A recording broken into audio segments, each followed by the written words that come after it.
Hey, everybody, and welcome back to the Garage Gym Experiment podcast. My name is Adam. I'm with Jake, and we're back again for another great episode. So on tonight's episode, we're going to give you a new HomeGymCon vendor list. Well, not a new list, but an added to list that we're going to go through. We have some new products from Bells of Steel, Torque Fitness, Titan Fitness, Clench, Giant, and Freak Athlete. So we'll go through those products, introduce you to those. Jake has a dual UPS system set up he wants to talk about, and then I'm going to talk about my new rack upgrade. Finally done with the 2x2 rack. All right, let's get started. All right, HomeGymCon update. So last podcast, we kind of put a hold on adding new vendors. I went down, looked at the space, chatted with the facilities, and we decided that we could add more space. And then also that we are going to add a second space just across the halls, where the live podcast will be, and also connected to our Olympic weightlifting competition. So it'll all be there. So it should still flow pretty well. And so some of these are going to be in that area, and some are going to be on the main floor. But we added Criterion Barbell, which is that rotating curl bar, the vintage product that appears to be coming back to the market from Bruce Pearson. Bulletproof Fitness, they kind of squeezed in right at the last minute for the exhibition floor. Banff Hammer, Stronger Grip, Williams Strength, who makes a lot of custom work and kind of commercial quality stuff. U-Clips, Sierra Whiskey Fitness, and the Bear Post, who was added just today. And the Bear Post, for anyone not familiar, looks like some like rack attached. We call it mobility Soft tissue stuff. Yeah, soft tissue stuff. So there's some rack attached and then some other stuff. So he was super pumped. Jonathan is his name. He's super pumped to be there. And it was really cool because I will give the credit to Eric Eccles, because he just randomly commented on one of his posts and said, you should go to HomeGymCon. And then the guy decided to come to HomeGymCon. So thank you, good guy, Eric. Eccles. Yeah, he's done that a few times, and it's definitely helped out. All right, so yeah, that's that. And then hopefully we should be, I'm guessing the second room is going to take slower to fill out over the next 3, 4, 5 months, as opposed to the exhibition hall. But we are at right around 60 vendors now, so pretty cool. Crazy. And then 5.5 months out too. No, we're like 8 months out. 7.5 months. Am I doing my math wrong? Yeah. Oh. 7 months. End of April. Geez. Yeah. Yeah. Math. Yeah. Got it. All right. I didn't carry the 2, so. All right, we have some new products. We're going to talk about Bells of Steel and their conditioning equipment. Here's 2 new ones for you. We have the Bells of Steel Air Rower 2.0 and the Ski Trainer. So it seems like they have their version of the Concept 2 products coming out. And these are very similar, but with lower price points. It's likely that maybe the monitors or things like that aren't to the quality that you'd expect, or not quality, but just what you've come used to with like using Concept 2, but affordable. Just so good. Yeah, the PM5 is just so good. That's tough to beat. Right. But affordable options with these popular conditioning things are really cool to see. So thank you, Bells, bringing that to the market. We have the Stealth Air Bike. This one comes from Torque. More of a commercial product for more or like rigorous home gym use. Primary difference is that it does appear that it's built to be pretty tough. It weighs 132 pounds. That's heavier than the Rogue Echo Bike, which is like known as like a big beefy option. So it's a little bit more stout. Okay. It includes a belt drive like the Echo Bike, multi-grip handles, removable fan cover, and an air diffuser. The price is quite a bit high. Jake, would you say $1,500? Yeah, it's over $1,500. Over $1,500. So probably for commercial packages, and might not see them in the home gyms, but still cool to see pieces like this coming to the market. So, all right. Next up is probably the product that got most people excited, which is the SQUATMAX now by Titan. So for anybody not familiar with the Squat Max, is the big difference is this machine offers a vertical line of force, keeping the weight load centered under the hips, so straight under the hips, unlike the anchored pulley systems, which kind of pull you forward. So that's the patent. That's the reason the Squat Max is patented and has probably the reputation as the best belt squat around. So Titan added two different Squat Max options. So the first is just basically the original, which is it's a standard size belt squat, has a 1,300-pound pin weight capacity, weighs 200 pounds, and then also rack mounted option, which doesn't seem like it saves you too much more space.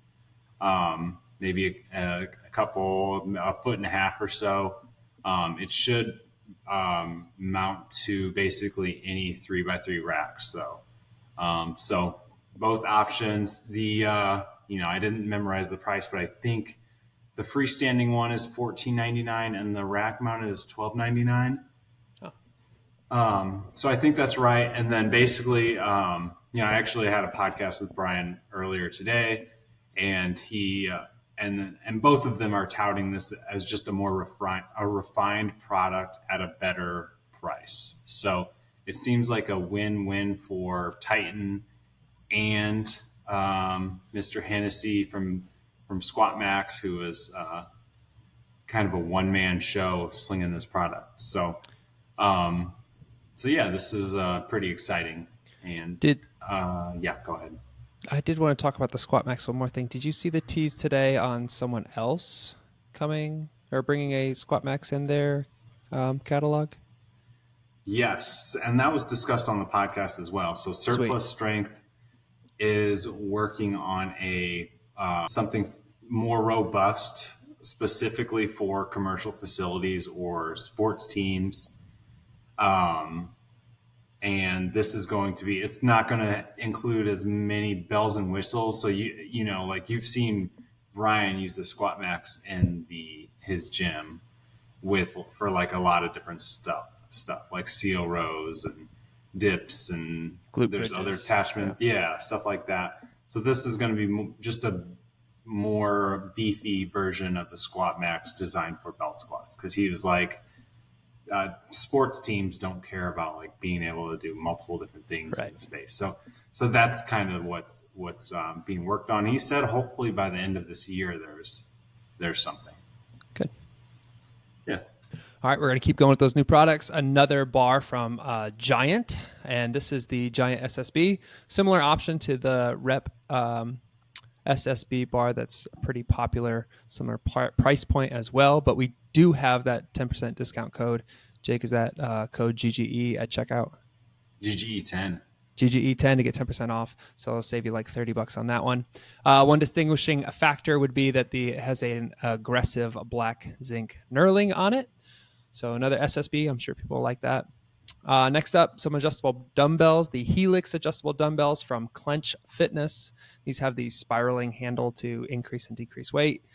No plastic components, so people are liking that. 3.3 pound increments.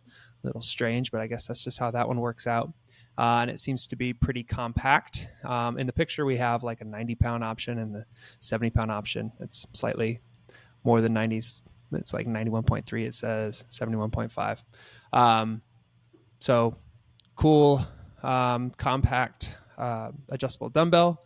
I like to see those coming out. And the last one, Freak Athlete, some pretty cool stuff. This one's the Wheelbarrow Sled. If you're looking at the picture, lots of different positions. You could push it like a regular sled, pick it up like a wheelbarrow, and it has vertical storage as well.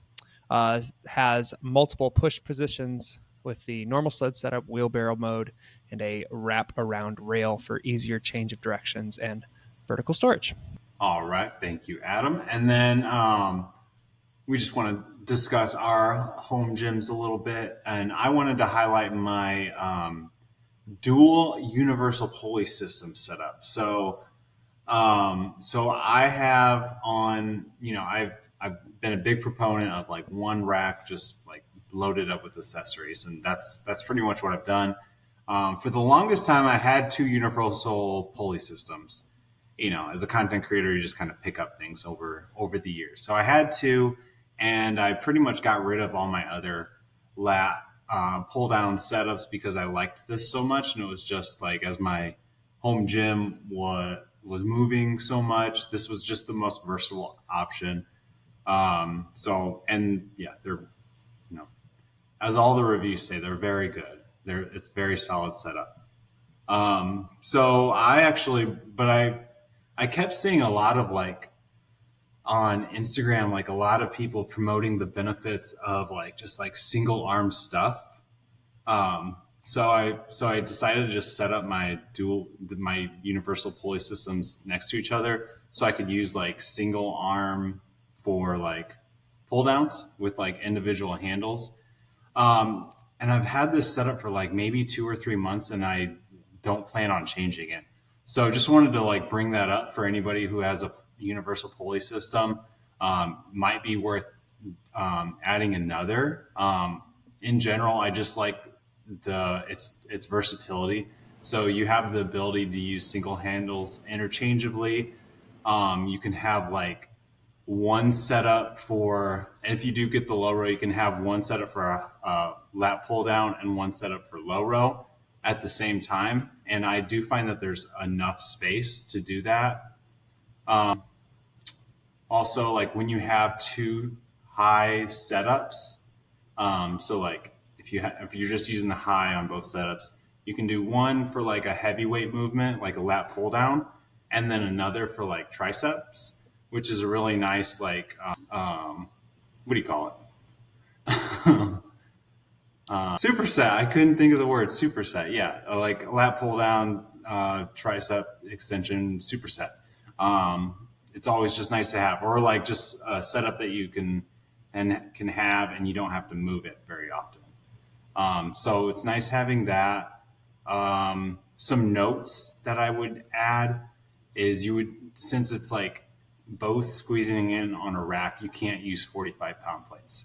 So they have to be smaller. So you have to use 35 and below.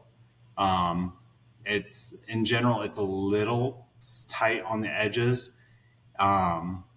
If you're a bigger guy, I'm 6'2", 200 plus, and 6'2", 270. No, 6'2", 210 ish. So, and there's probably a lot bigger guys listening to this. So for some I'm small, but for most I'm a little bit on the bigger side. But so you need thinner weights. It's a little tighter. It would keep in mind the rep rack is only 47 inches. There are rogue racks that are 49. And then lastly, so the plate or the 2 UPSs and then a low row is similar in price to a plate loaded lat / low row, something you get from Bells of Steel. Lat pull down / low row, I should say. So I definitely think this could be something that more people could take advantage, especially if they already have one. Yeah, so that's that. Adam, do you have thoughts on this? Well, I was going to say, I never noticed this. You said, did you notice in Instagram stories and stuff like this, that white one really blended in. So I didn't notice you were doing that. The one picture I like to see is you have the 2 prime single handles. And I do remember being at a commercial gym that I used to use a lot. One of the lat pull down stations did have 2 separate attachments. And I did really like doing single arm stuff. So yeah, I think that looks awesome. Yeah,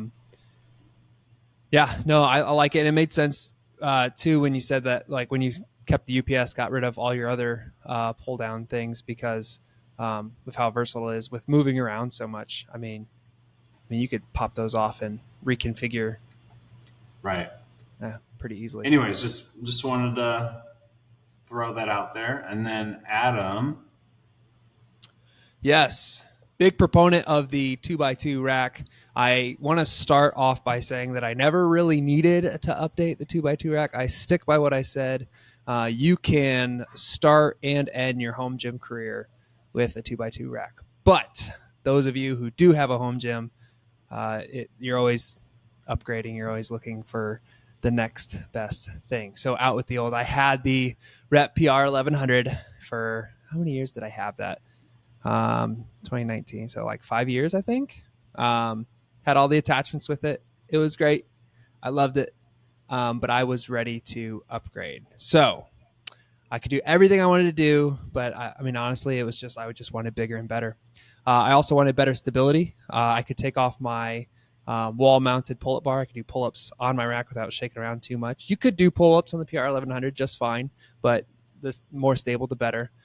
And I wanted the ability to bring in like new innovations and to take advantage of all like the stuff coming out from these companies that fit a 3x3 rack.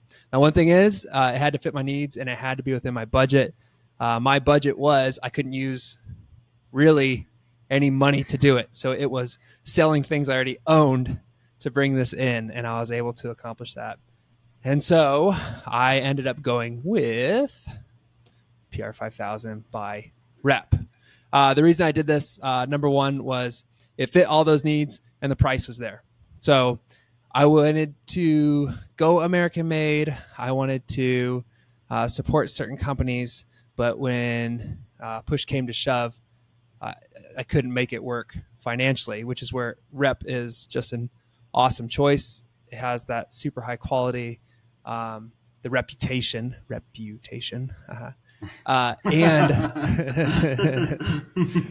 and the price point. It was nearly half the cost. The rack was nearly half the cost of some of the other options I was going with. And so playing with their rack builder was a ton of fun. I built this thing probably 15 times, staring at it in the cart before I finally got the money together and pulled the trigger. It's laid out all on the floor right now. It's not put together. Going 2x2 to 3x3. I don't know if you knew this. In my typical tool set, I don't have a ratchet to fit my giant new hardware. So I'm going to have to pick up a new ratchet set for that, which I'm happy to do. But again, it is high quality. I also really did not want to go with the white uprights and the black cross members like everybody else. I mean, it's such a popular option. I didn't want to be another one. But building it, I couldn't say, it just looks so nice. So I was like, all right, I'm doing it anyway. And then one of the big reasons I did go with this one also is future upgrades. So I went with a 4-post rack, knowing that I am going to add 6 posts in the future and go with something like either the Athena, the plate-loaded functionals on either side, or even in Aries possibly in the future.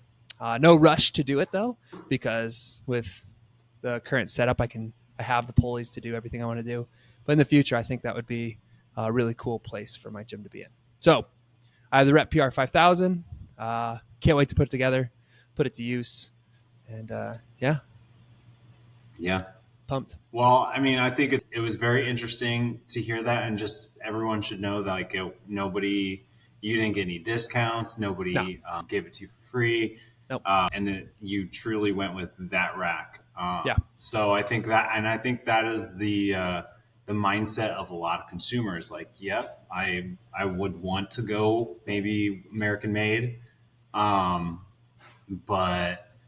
I only sold this amount of stuff and I'm only going to spend this much. Yep. So, I think that's a cool little, story there. And then I also just want to mention, like, you talk about future upgrades and like, you already have what you want, but it's so cool with like a rack like this that you can basically get a pulley system on your rack, sell your other pulley system, and bring in something else, because now you are able to implement your pulley system on your rack, and you don't necessarily have to use it in space elsewhere. So yeah, I mean, there's so many new toys that like I can add to this that like really wasn't a great option for like the PR 1100. I mean, even something as simple as like I think one of the first ones that I'm going to grab is like the new Cleva Android 2.0 Yeah. Having a heavy landmine on the 1100 could have been done easily. I'm not going to say it can't handle it, but I feel much more comfortable like throwing heavy bent over rows on something like this. So Yep. Cool. All right. Well, it's going to do it. That's going to do it. All right. Well, if you liked tonight's episode, be sure to keep your eye out for new episode releases wherever you listen to podcasts. Stay involved on our social media sites by following Garage Gym Experiment. Take part in those surveys when you see them on Instagram. You can be a part of these conversations as well. Like, follow, subscribe to the channel on YouTube. Get involved on our website for all your home gym content needs. Follow HomeGymCon. It's growing. It's blowing up. It's going to be a blast. Can't wait to see you in French Lick. Jake, you have anything else left for the listeners? Nope. All right, guys. We'll catch you next time. Thanks for listening. Bye.